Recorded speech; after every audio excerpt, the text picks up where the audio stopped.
Hello friend, welcome to your channel Gyan for exam. आज से आप लोगों के लिए जो आपका आने वाली बिहार दरोगा और बीपीएससी की एग्ज़ाम है, इसको लेकर के आज से हमने एक नई सीरीज शुरू की है। आशा करेंगे आपको ये सीरीज पसंद आएंगे। यहाँ पर जो हम लोग कवर करेंगे उसमें आपको 100 प्रैक्टिस सेट दिए गए हैं, जिसमें कि आपको हर एक सब्जेक्ट से संबंधित आपके कुछ न कुछ सेट संबंधित है ना। तो सबसे पहले हम लोगों ने हिस्ट्री को कवर करना शुरू किया है, जो कि आज पहला पार्ट होगा। और हिस्ट्री में भी हम लोगों ने उस पार्ट को सबसे पहले कवर करेंगे जिससे ज़्यादा प्रश्न बनाए जाते हैं, यानी कि मॉडर्न हिस्ट्री को। तो आप लोग वीडियो को अंत तक देखेंगे और आपके यहाँ पर 100 प्रश्न जीके के सिर्फ यानी कि मॉडर्न हिस्ट्री से संबंधित पॉइंट बाय पॉइंट दिखाई देंगे। तो आप आखिरी तक वीडियो को देख करके आप अपना टोटल नंबर बताएंगे कि आपको 100 में से कितना नंबर प्राप्त होते हैं और आपकी तैयारी कितनी है। साथ ही साथ वीडियो पसंद आने पर आप हमें सपोर्ट ज़रूर करें, क्योंकि वीडियो बनाने में बहुत सी मेहनत लगती है। पीडीएफ बनाने पड़ते हैं, उसको रिकॉर्ड करना, फिर एडिट करना, इन सभी मेहनत को देखते हुए आप हमें ज़रूर सपोर्ट करें और हमारे वीडियो को लाइक, शेयर, कमेंट और जो नए हैं चैनल को सब्सक्राइब जरूर कर लिया करेंगे। तो आज के इस पहले सेट में हम लोग बात करेंगे आधुनिक भारत के इतिहास में, जहां पर आपको पॉइंट मिलेगा जहां पर यूरोपीय कंपनियों का आगमन, ईस्ट इंडिया कंपनी और बंगाल के नवाब, पंजाब और मैसूर के क्षेत्रीय राज्य और गवर्नर जनरल और वाइसराय से संबंधित प्रश्न यहां पर शामिल किए गए हैं। तो सबसे पहले देखते हैं आज का पहला प्रश्न क्या है। प्रश्न है कि वास्को डी गामा कालीकट पर किस वर्ष आया था। तो आप भी आंसर करते चलेंगे और आखिरी में आप कमेंट बॉक्स में आंसर जरूर बताएंगे। तो वास्को डी गामा की बात किया जाए तो यह भारत में जो आया था कालीकट यानी कि केरल में 1498 ईस्वी पूर्व में ईस्वी में 1498 ईस्वी में आया था, केरल में आया था। अगला प्रश्न है आपका कि पुर्तगाली उपनिवेश का प्रथम वायसराय भारत में कौन हुआ। पुर्तगाली की बात किया जा रहा है प्रथम वायसराय, तो सही आंसर हो जाएगा हमारा अल्मीडा, ऑप्शन नंबर सी। तीसरा प्रश्न है कि भारत में पुर्तगाली शक्ति का वास्तविक संस्थापक कौन था। तो भारत में जो पुर्तगाली शक्ति का वास्तविक संस्थापक माना जाता है वह है अल्बुकर्क, ऑप्शन नंबर बी। अगला प्रश्न देखेंगे, आपके लिए बहुत ही इंपॉर्टेंट प्रश्न है चौथा, कि पुर्तगालियों ने भारत में निम्नलिखित में से किस स्थान पर प्रथम दुर्ग का निर्माण किया था। अंजीदीप, कन्नौर, कोचीन या गोवा में। तो हमारा सही आंसर हो जाएगा कोचीन में, ऑप्शन नंबर सी। पांचवा प्रश्न है कि मध्यकाल में सर्वप्रथम भारत से व्यापार संबंध स्थापित करने वाले थे। मध्यकाल की बात किया जा रहा है तो सबसे पहले जो भारत से व्यापार संबंधित संबंध स्थापित किया था वह था पुर्तगाली, जो कि सबसे पहले 1498 ईस्वी में आने का काम किया था वास्को डी गामा के रूप में। और इसी के बाद धीरे धीरे पुर्तगालियों का शासन हमारे यहाँ स्थापित होता जाता है और व्यापार शुरू करता है। छठा प्रश्न है कि किन यूरोपियों ने भारत में प्रथमतः सामुद्रिक व्यापारिक केंद्र स्थापित किए थे। समुद्र से व्यापारिक केंद्र स्थापित करने का श्रेय पुर्तगाली को जाता है। सातवां प्रश्न है हमारा कि बंगाल की निम्नलिखित फैक्ट्रियों में से एक जो पुर्तगालियों द्वारा स्थापित की गई वह कौन थी। तो इसको देखेंगे। आगे बढ़ने से पहले आप लोगों को बता दूं, अगर आप लोग जो लूसेंट साइंस की पूरी बुक की क्लास करना चाहते हैं वो हमारे साथ जुड़ सकते हैं हमारे एप्लीकेशन पे, जहां पर 600 की कोर्स जो है वर्तमान में आपको मात्र 249 रुपये में दी जा रही है, जो कि ऑफर सीमित समय के लिए है। आप चाहें तो जल्द से जल्द जुड़ सकते हैं। इसके लिए आप हमारा एप्लीकेशन गूगल प्ले स्टोर से डाउनलोड करें और वहाँ कोर्स को परचेज कर लें। साथ ही साथ आप में से जिनका भी बिहार दरोगा, एसएससी, जीडी और बीपीएससी की एग्ज़ाम है आने वाले कुछ दिनों में, उसके लिए भी हमारे द्वारा बैचेस शुरू कर दिए गए हैं, तो वहाँ भी आप ज्वाइन कर सकते हैं। मात्र 99 रुपये में बिहार दरोगा और 499 में बीपीएससी 67 के लिए, जहाँ पर आपको डेली मिलेंगे हमारे day set practice, daily quiz and discussion. इन सभी बुकों को फॉलो किया जाता है, डेली करेंट अफेयर्स कराए जाते हैं। इस पर जुड़ने के लिए यहाँ पर आपको सारे डिटेल दिए गए हैं। ये नंबर है, इस नंबर पर आप संपर्क कर सकते हैं 7654957719 पर। आइए देखते हैं सातवां प्रश्न का सातवां प्रश्न जो कि था कि बंगाल की निम्नलिखित फैक्ट्रियों में से एक जो पुर्तगालियों द्वारा स्थापित की गई थी वह कौन थी? बांदेल, चिंसूरा, हुगली या श्रीरामपुर। तो हमारा सही आंसर हो जाएगा यहाँ पर ऑप्शन नंबर सी, हुगली। आठवां प्रश्न, हुगली को बंगाल की खाड़ी में समुद्री लूटपाट के लिए किसने अड्डा बनाया था? तो समुद्री लूटपाट के लिए जो अड्डा बनाया गया था पुर्तगालियों के द्वारा बनाया गया था, ऑप्शन नंबर ए। 9 नंबर की प्रश्न है कि निम्नलिखित में से कौन कलकत्ता का संस्थापक था? कलकत्ता का संस्थापक के रूप में जाना जाता है जॉब चौर्नक, ऑप्शन नंबर बी। 10वां प्रश्न है आपका जो कि बहुत ही इंपॉर्टेंट है कि भारत के साथ व्यापार के लिए सर्वप्रथम संयुक्त पूंजी कंपनी किन लोगों ने आरंभ की थी? तो सही आंसर हो जाएगा हमारा ऑप्शन नंबर बी, डच। 11वां प्रश्न, लंदन में ब्रिटिश ईस्ट इंडिया कंपनी के गठन के समय भारत का निम्नलिखित में से कौन बादशाह था? बात कर रही है लंदन में ब्रिटिश इंडिया के गठन के समय, तब वहां पर हमारा आंसर हो जाएगा अकबर, ऑप्शन नंबर ए। जब आने की बात करेगा तब जहांगीर होती है, ये भी ध्यान रखेंगे। 12 नंबर की प्रश्न है कि किस मुगल सम्राट के काल में इंग्लिश ईस्ट इंडिया कंपनी ने भारत में सर्वप्रथम कारखाना स्थापित किया? तब ये भारत की बात जब करेगा तो अभी जैसा कि हमने ऊपर जाना कि जहांगीर के शासनकाल में आता है, तो सही आंसर है ऑप्शन नंबर बी, जहांगीर। आशा करेंगे आपके इन सभी 10-12 प्रश्नों में अच्छे खासे प्रश्न सही हुए होंगे और आगे भी होंगे। 13 नंबर की प्रश्न है कि भारत में 1613 ईस्वी में अंग्रेजों ने अपनी पहली फैक्ट्री कहाँ स्थापित की थी? तो 1613 में सबसे पहले सूरत में स्थापित किया था, ऑप्शन नंबर डी। 14 नंबर की प्रश्न है कि निम्नलिखित में से किस अंग्रेज अधिकारी ने पुर्तगालियों को स्वाली के स्थान पर हराया था? तो स्वाली के स्थान पर थॉमस बेस्ट ने हराया था, ऑप्शन नंबर बी। 15 नंबर की प्रश्न है कि निम्नलिखित यूरोपीय व्यापारिक कंपनियों में से किसने सूरत में सर्वप्रथम अपना कारखाना स्थापित किया? सूरत में सर्वप्रथम अपना कारखाना जो स्थापित किया जाता है अंग्रेजों के द्वारा किया जाता है, ऑप्शन नंबर बी। 16 नंबर की प्रश्न है वर्ष 1613 में अंग्रेजी ईस्ट इंडिया कंपनी को कहाँ एक कारखाना यानी कि व्यापार स्थल स्थापित करने की अनुमति मिली? तो अनुमति जो मिलती है वह होता है सूरत में 1613 ईस्वी में। 17 नंबर की प्रश्न है कि ब्रिटिश ईस्ट इंडिया कंपनी ने बम्बई किससे लिया था? तो बम्बई जो लेने का काम मिला था पुर्तगालियों से, यानी कि दहेज के रूप में मिला था। 18 नंबर की प्रश्न है ईस्ट इंडिया कंपनी के किस अंग्रेज गवर्नर को औरंगजेब द्वारा भारत से निष्कासित किया गया? आप भी अपने नोटबुक में इसको नोट करते चले कि आपको कौन सही हो रहे हैं कौन गलत हो रहे हैं। आखिरी में आप आराम से कमेंट बॉक्स में बता सकते हैं और अपना जो भी टोटल कुछ प्रॉब्लम भी है वो भी आप हमें बता सकते हैं। तो 18 का सही आंसर हो जाएगा option number B, sir John Child के समय में औरंगजेब ने उसे बाहर कर दिया था। 18 नंबर की प्रश्न है कि कर्नाटक युद्ध किन किन के मध्य लड़ा गया था? तो कर्नाटक युद्ध जो है अंग्रेज और फ्रांसीसियों के बीच में लड़ी गई थी। 20वां प्रश्न, निम्नलिखित में से कौन सा प्रथम यूरोपियन व्यक्ति था जिसने भू क्षेत्र अर्जित करने के उद्देश्य से भारतीय राजाओं के झगड़ों में भाग लेने की नीति आरंभ की? तो ये जो शुरू किया था कि डुप्ले ने किया था, ऑप्शन नंबर बी। 21वां प्रश्न है कि भारत में फ्रांसीसियों ने अपना सबसे पहला कारखाना निम्न स्थानों में से कहाँ लगाया था? तो पहला कारखाना की जब बात करेगा तो हमारा सही आंसर हो जाएगा ऑप्शन नंबर ए, सूरत में। 22वां, निम्नलिखित में से किसे भारत में फ्रांसीसी कंपनी का संस्थापक माना जाता है? इसी प्रकार से आंसर करते रहिए, आपका सभी सही होने वाली है। बहुत ही नॉर्मल सी प्रश्न है, ये सभी आपने बहुत बार पढ़ा होगा। तो भारत में फ्रांसीसी कंपनी के संस्थापक के रूप में जिसे माना जाता है वह है कॉलबर्ट, ऑप्शन नंबर सी। 23वां प्रश्न है कि बंगाल में निम्न में से कौन सा कारखाना डचों ने स्थापित किया था? तो डचों ने स्थापित किया था चिंसूरा, ऑप्शन नंबर बी। 24वां नंबर की प्रश्न है कि उस क्षेत्र की पहचान करें जहां से यूरोपवासियों को सर्वोत्तम सोरा और अफीम प्राप्त होता था।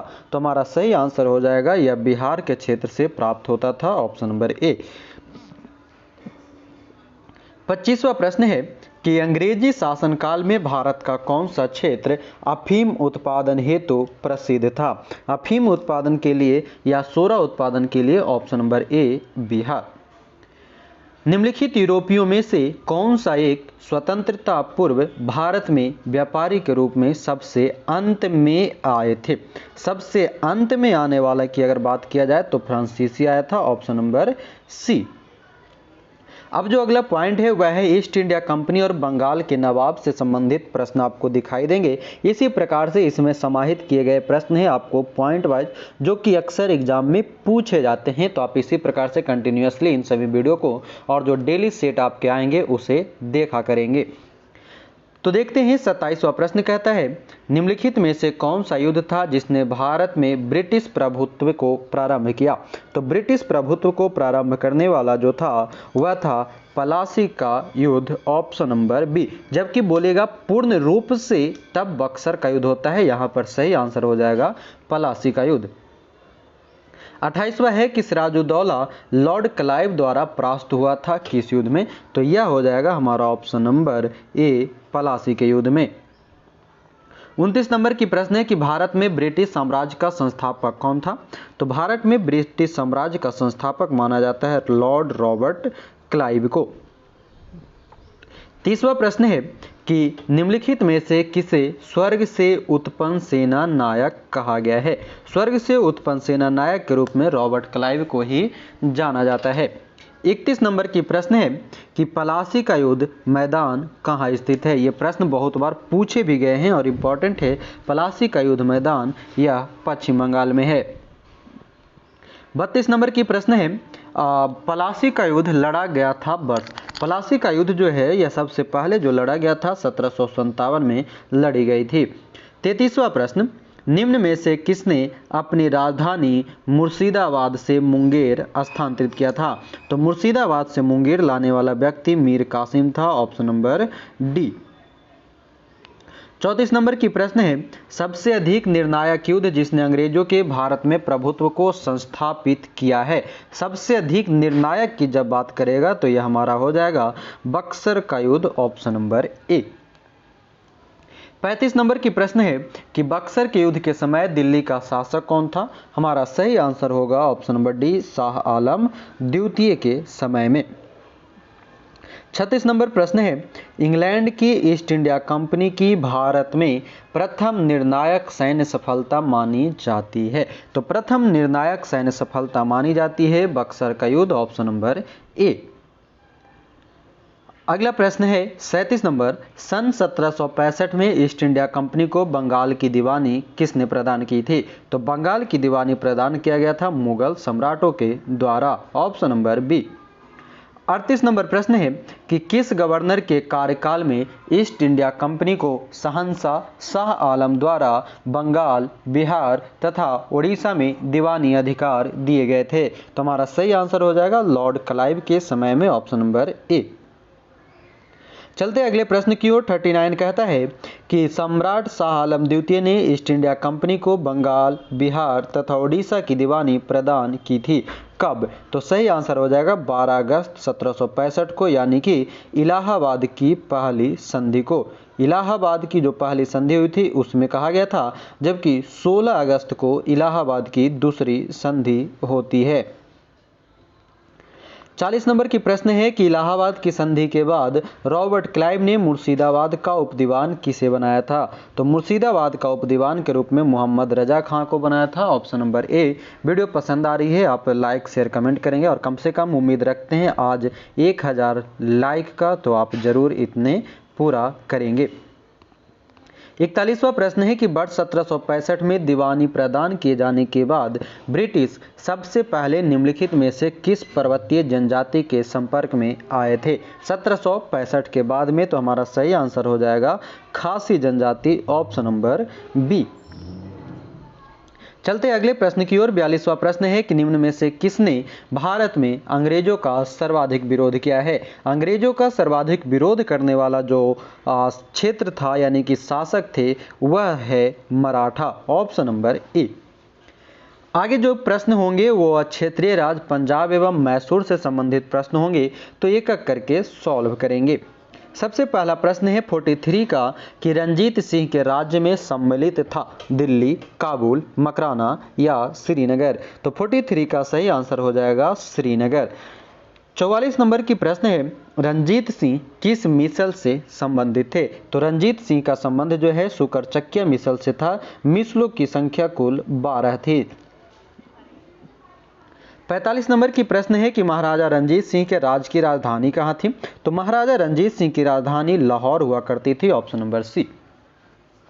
46 नंबर प्रश्न है कि रंजीत सिंह ने सुप्रसिद्ध कोहिनूर हीरा प्राप्त किया था किससे। शाह शुजा से, जमा शाह से, दोस्त मोहम्मद से या शेर अली से। तो कोहिनूर हीरा जो रंजीत सिंह को प्राप्त हुआ था वह शाह शुजा से प्राप्त हुआ था। 47वां प्रश्न है कि निम्नलिखित में से किसने कहा था ईश्वर की इच्छा थी कि मैं सभी धर्मों को एक निगाह से देखूं, इसलिए उसने दूसरी आंख की रोशनी ले ली। तो 47 का सही आंसर हो जाएगा महाराजा रंजीत सिंह। चलते हैं 48वां प्रश्न की ओर। महाराजा रंजीत सिंह के उत्तराधिकारी कौन थे। तो महाराजा रंजीत सिंह का जो उत्तराधिकारी होते हैं वह होते हैं खड़क सिंह, ऑप्शन नंबर बी। आगे 49वां प्रश्न है कि ब्रिटिश जनरल जिसने हैदर अली को पोर्टो नोवा के युद्ध में हराया। तो पोर्टो नोवा के युद्ध में जो हराया गया था वह था सर आयर कोट। हैदर अली को पोर्टो नोवा के युद्ध में हराया था और ये द्वितीय ओंगल मैसूर युद्ध भी होता है। 50वां प्रश्न है कि टीपू सुल्तान ने अपनी राजधानी कहाँ बनाई थी। तो टीपू सुल्तान की राजधानी श्रीरंगपट्टनम में होता है। हम इसके बारे में किसी और भी एक्स्ट्रा फैक्ट को नहीं बता रहे हैं, कारण क्योंकि इसमें सभी प्रश्नों को जो इम्पोर्टेंट प्रश्न बनते हैं उसको समाहित किया गया है। इस कारण से कुछ एक्स्ट्रा फैक्ट आपको एक जगह पर नहीं दे रहे हैं। आपको आगे जैसे जैसे बढ़ेंगे आपको प्रश्नों की संख्या के साथ आपके सभी प्रश्न यहाँ पर दिखाई देते हैं। 51 नंबर की प्रश्न है कि निम्नलिखित भारतीय शासकों में से कौन था जिसने विदेशों में आधुनिक पद्धति से दूतावास स्थापित किया था। तो दूतावास स्थापित किया था टीपू सुल्तान ने।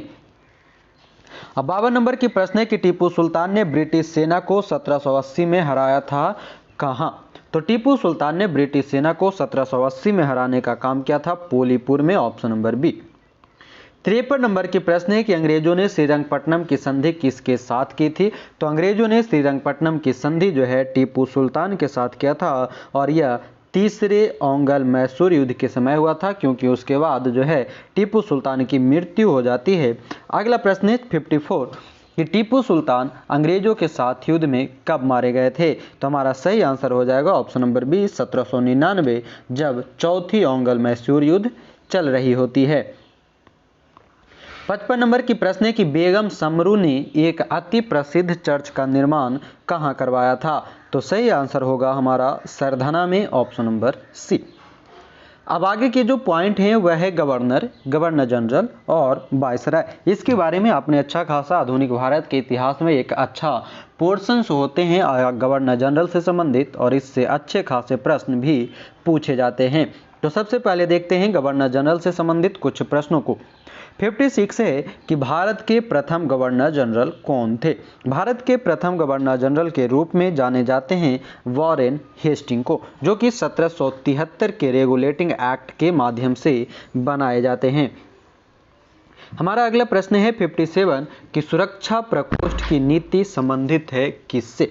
सुरक्षा प्रकोष्ठ की जो नीति है यह संबंध रखता है वॉरेन हेस्टिंग से, ऑप्शन नंबर ए।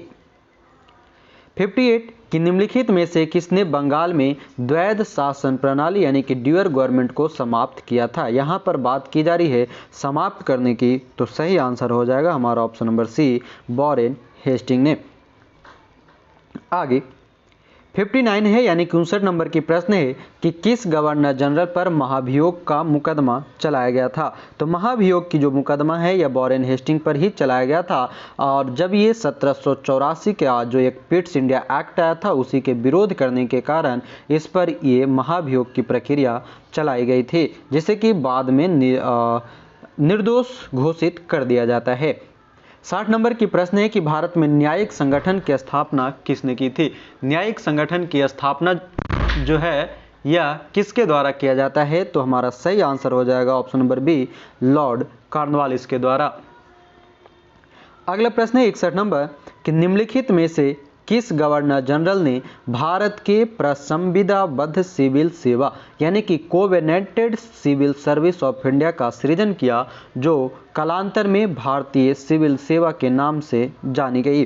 तो 61 का सही आंसर हो जाएगा ऑप्शन नंबर सी, कॉर्नवालिस के समय में। 62 है कि लॉर्ड कॉर्नवालिस की कब्र कहाँ स्थित है? तो लॉर्ड कॉर्नवालिस का जो कब्र स्थित है यह गाजीपुर उत्तर प्रदेश में स्थित है, जिसकी मृत्यु 1805 में हो जाती है। अगला प्रश्न 63 यानी कि 63 नंबर कहता है कि 1802 की बसीन की संधि पर हस्ताक्षर किसके मध्य हुआ था? तो बसीन की संधि जो है यह हुई थी अंग्रेज तथा बाजीराव द्वितीय के समय में। 64 नंबर प्रश्न है कि लॉर्ड वेलेस्ली की सहायक संधि को स्वीकार करने वाला पहला मराठा सरदार कौन था? तो पहला मराठा सरदार पेशवा बाजीराव द्वितीय ही था, ऑप्शन नंबर ए। 65वां कि सहायक संधि को किसके काल में क्रियान्वित किया गया था? तो सहायक संधि जो है यह लॉर्ड वेलेस्ली के समय में, ऑप्शन नंबर बी आप याद रखेंगे। इन सभी प्रश्नों को हमने आपको जब क्यूज कराया था, क्यूज के माध्यम में डेली आपको इन सभी चीज़ों को कराया जा रहा है और लगभग हम लोगों ने इसको 2-3 बार पूरी अच्छे तरीके से समझ करके भी पढ़ चुके हैं, और जो लोग नहीं पढ़े हैं वो हमारे साथ ज़रूर जुड़ सकते हैं। सारी जानकारी के लिए इंक्वायरी नंबर नीचे दी गई है डिस्क्रिप्शन बॉक्स में। 66 नंबर की प्रश्न है कि सहायक संधि को स्वीकार करने वाला पहला शासक कौन था? तो सहायक संधि स्वीकार करने वाला पहला शासक था अवध का नवाब, ऑप्शन नंबर ए। 67 नंबर प्रश्न है कि निम्न में से सहायक संधि स्वीकार नहीं की थी? जो नहीं करने वाला व्यक्ति था वह होलकर था। इंदौर के होलकर राज्यों ने सहायक संधि को स्वीकार नहीं किया था। अगला प्रश्न है 68 कि ओंगल नेपाल युद्ध जिसके शासनकाल में हुआ वह था? तो 68 का सही आंसर हो जाएगा option number B, lord Hasting. 68 का जो आंसर हो जाएगा वह हमारा था option number B, lord Hasting. आगे चलते हैं 69 का कि तथाकथित कुशासन के आधार पर किस गवर्नर जनरल ने मैसूर राज्य के प्रशासन को ले लिया था? तो कुशासन के आधार पर जो लिया गया था वह है लॉर्ड विलियम बेंटिक के द्वारा, ऑप्शन नंबर सी। 70 नंबर प्रश्न है कि सती प्रथा पर पाबंदी किसने लगाई थी? तो सती प्रथा पर पाबंदी लगाने का काम विलियम बेंटिक ने किया था। सती प्रथा और ठगी प्रथा ये दोनों पर इसने काम किया था। 71 है कि ठगों के दमन में निम्नलिखित में से कौन संबंध था? ठगों के दमन के लिए जब बात किया जाएगा तो कैप्टन स्लीमैन के माध्यम से ही वॉरेन हेस्टिंग ने किया था, तो ऑप्शन नंबर बी। 72 कि अंग्रेजों द्वारा सिंध विजय संपन्न हुआ किसके समय में? तो अंग्रेजों के द्वारा जो सिंध विजय की गई थी लॉर्ड एलन बरो के समय में किया गया था, ऑप्शन नंबर ए। और इसी के समय में दास प्रथा का उन्मूलन भी किया गया है। 73 नंबर प्रश्न है अगला कि लॉर्ड डलहौजी द्वारा अवध का अंग्रेजी राज्य में विलय निम्न में से किस रीति से हुआ था? तो यह जो रीति है 73 का सही आंसर हो जाएगा ऑप्शन नंबर डी, कुप्रशासन के कारण। अगला प्रश्न 74 नंबर की है कि ब्रिटिश साम्राज्य में अवध का विलयन हुआ था, यानी कि ब्रिटिश साम्राज्य में अवध का विलय कब किया गया था? तो सही आंसर है 1856 ईस्वी में। 75 नंबर की प्रश्न है कि निम्नलिखित में से किसने विलय की नीति को नियोजित एवं क्रियान्वित किया है? विलय की नीति को जो नियोजित और क्रियान्वित किया है वह डलहौजी ने किया है, ऑप्शन नंबर सी। 76 ब्रिटिश द्वारा कुशासन का बहाना लेकर निम्नलिखित प्रांतों में से किस एक का शासक हटा दिया गया था? तो सही आंसर है कुशासन के आधार पर जो हटाया गया था अवध को, ऑप्शन नंबर ए। 77 नंबर प्रश्न है कि निम्नलिखित में से कौन अवध का ब्रिटिश रेजिडेंट था जब अवध का ब्रिटिश साम्राज्य में विलय हुआ था? तो सही आंसर हो जाएगा जेम्स ऑट्रम, ऑप्शन नंबर ए। 78 कि भारत में प्रथम रेलवे लाइन किस ब्रिटिश गवर्नर के समय बिछाई गई थी? तो यह हो जाएगा लॉर्ड डलहौजी के समय में, ऑप्शन नंबर ए। 79 नंबर है कि भारत में प्रथम रेल लाइन का निर्माण किन नगरों के बीच में हुआ था? तो यह बम्बई और थाने के बीच में, जो कि 34 किलोमीटर की दूरी तय करता है। अगला प्रश्न है हमारा 80 नंबर का कि भारत में पहली रेलवे लाइन कब शुरू हुई थी? तो पहली रेलवे लाइन 1853 में शुरू हुई थी, ऑप्शन नंबर ए। 81 है कि किस कंपनी ने सर्वप्रथम भारत में रेल यात्रा प्रारंभ की थी। कौन सी कंपनी की जब बात करेगा तो ग्रेट इंडियन पेनिनसुला रेलवे के द्वारा।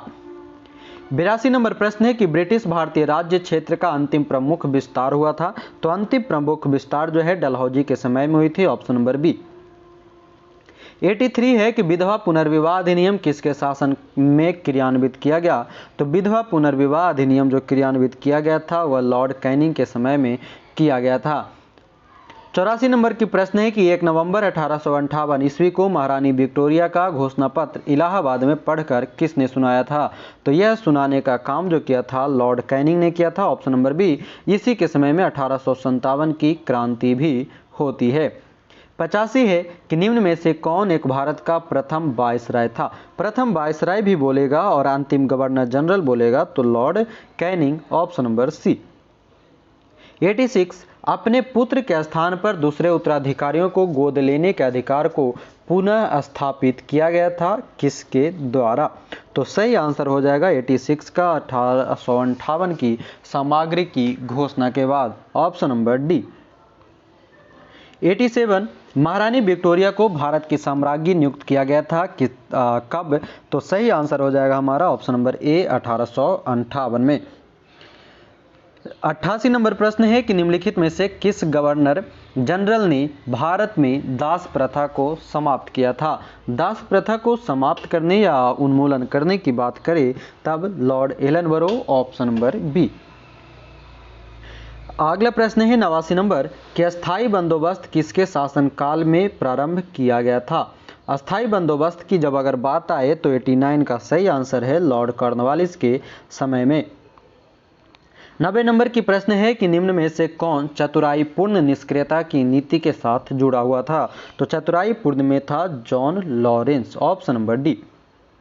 91 नंबर प्रश्न है कि भारत में अंग्रेजों के समय में प्रथम जनगणना हुई थी, किसके शासनकाल में। तो जब अंग्रेजों के समय में प्रथम जनगणना की बात करेगा तो लॉर्ड मेयो के समय में होता है, जबकि रिपन के समय में पूरी जो है नियमित जनगणना होती है।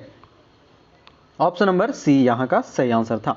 92 कि वह कौन व्यक्ति था जिसने भारत में पहली बार जनसंख्या की जनगणना करवाई थी। तो जनसंख्या की जनगणना लॉर्ड मेयो ने करवाया था। 93 नंबर की प्रश्न है कि किस वायसराय की हत्या अंडमान निकोबार द्वीप समूह में जब वे भ्रमण पर थे एक दंडित अपराधी के द्वारा कर दिया गया था। तो सही आंसर हो जाएगा lord Mayo, option number C. 94 number की प्रश्न है कि किस वायसराय की हत्या उसके कार्यकाल में की गई थी। तो उसके कार्यकाल में जो किया गया लॉर्ड मेयो के समय में अंडमान निकोबार द्वीप में ही की गई थी। 95 नंबर है कि अफगानिस्तान के प्रति एक जोश भरी अग्र यानी कि फॉरवर्ड नीति का अनुसरण करने वाला गवर्नर कौन था। तो फॉरवर्ड नीति को अपनाया था लिटन ने, ऑप्शन नंबर डी। आखिरी के 5 प्रश्न और हैं। आपको वीडियो पसंद आ रहे हैं तो एक बार जल्दी से शेयर कर दें और अपने दोस्तों तक इसे पहुंचा दें ताकि उन्हें भी ज़्यादा से ज़्यादा लाभ हो सके। और आप चैनल पर नए हैं तो चैनल को सब्सक्राइब कर लें, बेल आइकन को भी ऑन कर लेंगे ताकि आने वाली सभी वीडियोज़ की नोटिफिकेशन आपको मिलता रहे। 96 देखते हैं क्या कहता है कि कौन भारत का वायसराय सबसे दीर्घ काल तक यानी कि लंबी अवधि तक रहा था। Lord Curzon. 97 है कि भारत में स्थानीय स्वायत्तशासी संस्थाएं 1882 में सशक्त की गई थी, किसके द्वारा। तो सही आंसर है लॉर्ड रिपन के द्वारा स्थानीय स्वशासन को सशक्त किया गया था। 98 नंबर है कि भारत में स्थानीय स्वायत्त शासन को किसने प्रोत्साहित किया था। तो यह हो जाएगा लॉर्ड रिपन के समय में। 97 माफ करेंगे 97 का जो सही आंसर है लॉर्ड रिपन है और हमने ठीक सही किया था, गलत बोल दिया था, लॉर्ड लिटन नहीं लॉर्ड रिपन होगी। स्थानीय स्वायत्त शासी संस्थाएं 1882 में जो सशक्त किया गया था। और 98 का भी जो सही आंसर हो जाएगा आपका option number D Lord Ripon. 99 है कि भारतीय पुरातत्व सर्वेक्षण की स्थापना किसके काल में हुई थी। तो यह सही आंसर है लॉर्ड कर्जन के समय में। और आज का आखिरी प्रश्न है कि प्राचीन स्मारक संरक्षण एक्ट किस गवर्नर जनरल के कार्यकाल में पारित हुआ था। तो यह पारित हुआ था लॉर्ड कर्जन के समय में। तो ये थे आपके आज के पूरे 100 के 100 प्रश्न और इसके आंसर की भी आपको नीचे दे दिए गए हैं। आप चाहें तो ये सभी जो है आप टेलीग्राम से डाउनलोड कर सकते हैं पीडीएफ को, जिसका लिंक नीचे डिस्क्रिप्शन में दी गई है। साथ ही साथ जो लोग ज्वाइन करने चाहते हैं क्यूज, वो हमारा इस नंबर पर संपर्क कर लेंगे 7654957719। यहाँ पर आपको डेली मात्र 99 का जो कोर्स है उसमें बिहार दरोगा एग्ज़ाम तक के लिए आपको daily current, daily GK GS की क्यूज कराई जाती है दिन भर में पूरे 10 घंटे, और डेली एक सेट प्रैक्टिस भी कराया जाता है। तो इन सभी की जानकारी आप यहाँ से ले सकते हैं और बीपीएससी के लिए 499 का कोर्स आप परचेज कर सकते हैं। तो मिलेंगे अगले पार्ट में। वीडियो पसंद आई है तो वीडियो को लाइक करें, शेयर करें और अपने दोस्तों तक इसे ज़रूर पहुंचाएं। और जो लोग नए हैं चैनल पे, वो चैनल को सब्सक्राइब कर लेंगे, बेल आइकन को ऑन कर लेंगे। तो इसी के साथ आज के लिए आपका बहुत बहुत धन्यवाद। जय हिंद।